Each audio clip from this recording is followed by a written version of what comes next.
ഒരു അത്ഭുതകരമായ തിരിച്ചുവരവാണ് ഇർഷാദ് നടത്തിയിരിക്കുന്നത്. കഴിഞ്ഞ മാസം വെന്റിലേറ്ററിലായിരുന്ന ആ മനുഷ്യനാണ് ഇപ്പോൾ ഈ ഗ്രൗണ്ടിൽ നിൽക്കുന്നത്. കഴിഞ്ഞ മത്സരത്തിൽ നല്ല മികച്ച ഒരു തിരിച്ചുവരവ് നടത്തി. അല്പം പോലും മാച്ച് ഫിറ്റ്നസ് നഷ്ടപ്പെടാത്ത രീതിയിലാണ് ഇർഷാദിനെ നമ്മൾ കഴിഞ്ഞ മത്സരത്തിൽ കണ്ടത്. ഇർഷാദ്, എങ്ങനെയായിരുന്നു അനുഭവം? ആർക്കാണ് താങ്ക്സ് പറയുന്നത്?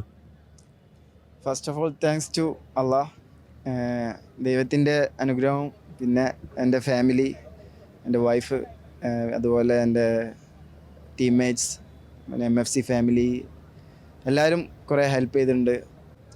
എനിക്ക് മോട്ടിവേഷനായിട്ട് അനസ്ക, അതുപോലെ ടീമിൻ്റെ മാനേജ്മെൻറ്റ്സ്, ഓണേഴ്സ് എല്ലാവരും നന്നായിട്ട് ഹെൽപ്പ് ചെയ്തിട്ടുണ്ട്. അതുകൊണ്ട് വളരെ സന്തോഷം കളിക്കാൻ പറ്റിയതിലും തിരിച്ചു വരാൻ കഴിഞ്ഞതിലൊക്കെ. ഇന്ത്യയിൽ നല്ല ലോകമെമ്പാടുമുള്ള എല്ലാ ആരാധകരും ഒത്തിരി ഹാപ്പിയാണ്. കാരണം നമ്മൾ കണ്ട ഇർഷാദിനെ കഴിഞ്ഞ മത്സരത്തിൽ ഒത്തിരിയധികം ടാക്കിളുകളും അതുപോലെ ഒരു ഷോട്ട് വരെ അടിക്കുന്നത് കണ്ടു. അപ്പം കളിയിൽ ഫിറ്റ്നസ് ഒട്ടും കുറവില്ല, തികച്ചും ഫോമിലാണെന്ന് തന്നെയാണ് കാണിക്കുന്നത്. ടീം എനിക്ക് വളരെയായിട്ട് സഹായിച്ചു തന്നെ, എൻ്റെ ഫിറ്റ്നസ് നിലനിർത്താനും എനിക്ക് വേണ്ടി ട്രെയിനിങ്ങും റീഹാബിന് വേണ്ടിയിട്ട് നമ്മളെ SNC ജോഷുവ ടീമിൻ്റെ കൂടെ ഒരുമിച്ച് വർക്ക് ചെയ്യാനൊക്കെ കഴിഞ്ഞു. അതുകൊണ്ട് ഫിറ്റ്നസ് വീണ്ടെടുക്കാൻ പെട്ടെന്ന് കഴിഞ്ഞുണ്ടായിരുന്നു.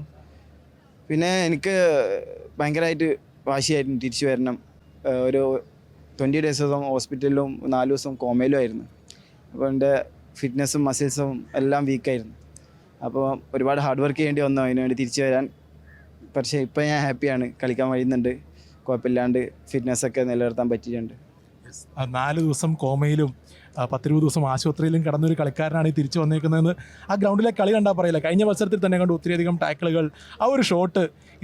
ഇനി അങ്ങോട്ട് നമുക്ക് എന്താണ് പ്രതീക്ഷിക്കുന്നത്? ഈ സീസണിലെ പ്രതീക്ഷകൾ എന്തൊക്കെയാണ്? അത് മലപ്പുറത്തിൻ്റെ ക്രൗഡിനെ കണ്ടപ്പോൾ തന്നെ ഓട്ടോമാറ്റിക്കലി എനർജി കൂടും. അത് അങ്ങനത്തെ ഒരു സിറ്റുവേഷൻ ആയിരുന്നു. അപ്പോൾ എനിക്ക് ഭയങ്കര ആഗ്രഹമാണ്, എൻ്റെ നാടാണ്, എൻ്റെ നാടിന് വേണ്ടി കളിക്കുക, ടീമിന് വേണ്ടി വിജയിക്കുക, 3 പോയിന്റ് നേടുക. All the best. Thank you so much. Thank you.